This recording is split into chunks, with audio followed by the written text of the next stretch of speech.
नींद एक ऐसी स्थिति है जिसमें हम बाहरी दुनिया से कटकर एक ऐसी अवस्था में पहुंच जाते हैं जिसमें हमारे शरीर को आराम मिलता है और दिमाग को रिचार्ज होने का मौका मिलता है। क्या आप जानते हैं कि हमारा ब्रेन नींद लेते समय जागे हुए के मुकाबले ज्यादा एक्टिव होता है? तो ऐसे में ये सवाल उठता है कि हमें नींद क्यों आती है। रिसर्चर्स का मानना है, और ऐसा वो ब्रेन स्कैन्स और एमआरआई के बेसिस पर मानते हैं, कि नींद इंसानों के लिए बहुत ज़रूरी होती है। नींद वो स्थिति होती है जब हमारा दिमाग बाहरी दुनिया से अपने को काट लेता है ताकि वो दिन भर में दिमाग में जमा हुए केमिकल्स को साफ कर सके। तो नींद के अभाव में हमारे शरीर में ऐसा क्या होता है कि जिससे इतने दुष्प्रभाव, यहाँ तक कि मौत भी हो जाती है।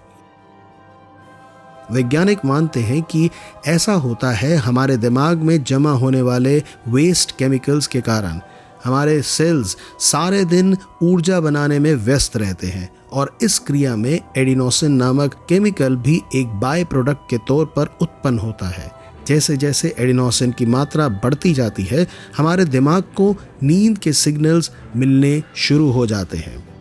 इस नींद के दबाव को साइंटिस्ट कहते हैं स्लीप प्रेशर। कई लोग नींद को रोकने के लिए कैफीन का सहारा लेते हैं। दरअसल कैफीन हमारे शरीर में जाकर इस एडिनोसिन के रिसेप्टर को ब्लॉक कर देती है। धीरे धीरे एडिनोसिन और दूसरे तरह के केमिकल्स की मात्रा ब्रेन में बढ़ने लग जाती है, और अगर इसे जल्द ही हटाया नहीं गया तो दिमाग पर इन केमिकल्स का नेगेटिव प्रभाव पड़ने लगता है। हमारे दिमाग में एक बहुत अनोखा सिस्टम मौजूद है जिसे कहते हैं ग्लिम्फेटिक सिस्टम। अब इस सिस्टम का काम है कि इस एडिनोसिन और दूसरे केमिकल्स के जमावड़े को साफ करना। और मज़े की बात यह है कि ये ग्लिम्फेटिक सिस्टम सबसे ज़्यादा सक्रिय होता है जब हम सोते हैं। ये ग्लिम्फेटिक सिस्टम सेरिब्रोस्पाइनल फ्लूइड नाम के द्रव्य को यूज़ करके इन सभी केमिकल्स को धो डालता है। नींद के दौरान हमारा दिमाग हाल में हुई घटनाओं की यादों को सुनियोजित ढंग से अरेंज करता है ताकि दिमाग के न्यूरॉन्स सही ढंग से काम करते रहें। ऐसा करते हुए दिमाग उन मेमोरीज को भुला देता है जो काम की नहीं होती और बाकी यादों को लॉन्ग टर्म मेमोरी में स्टोर कर देता है, जिसे वो इम्पोर्टेंट समझता है। सन 1965 में 17 साल के एक हाई स्कूल के छात्र रैंडी गार्डनर ने एक एक्सपेरिमेंट करने की सोची। उसने 264 घंटे लगातार यानी पूरे 11 दिन अपने को जगाए रखा। नींद के अभाव से दूसरे दिन ही उसने पाया कि उसकी आंखों ने ठीक से फोकस करना बंद कर दिया है। उसके बाद धीरे धीरे उसकी चीज़ों को महसूस करने की शक्ति कमज़ोर हो गई।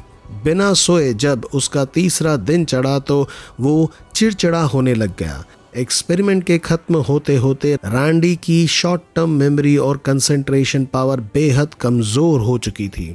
वो भ्रम की दुनिया में जीने लग गया था, यानी उसे घड़ी घड़ी हेलुसिनेशंस हो रहे थे। हालांकि गार्डनर अपने एक्सपेरिमेंट से ठीक बिना किसी लॉन्ग टर्म दुष्प्रभाव के रिकवर हो गया, लेकिन ऐसे कई दर्ज केसेस हैं जिनमें नींद ना आने के कारण कई लोगों में हार्मोन्स का इम्बैलेंस हो गया था और कई बार मौत भी हो गई थी। आप ये समझ लीजिए कि साइंस नींद के बारे में ठीक समझ पाने में शुरुआती स्टेज पर ही है। इतना हमें पता है कि स्वस्थ रहने के लिए हमें 7 से 8 घंटों की नींद चाहिए होती है। जब हमारा शरीर थक जाता है तो वो हमारे ब्रेन को सिग्नल्स भेजता है कि वो थक गया है, और साथ ही हमारे आसपास का एनवायरनमेंट जैसे अंधेरा होना भी हमारे ब्रेन को नींद का सिग्नल देता है।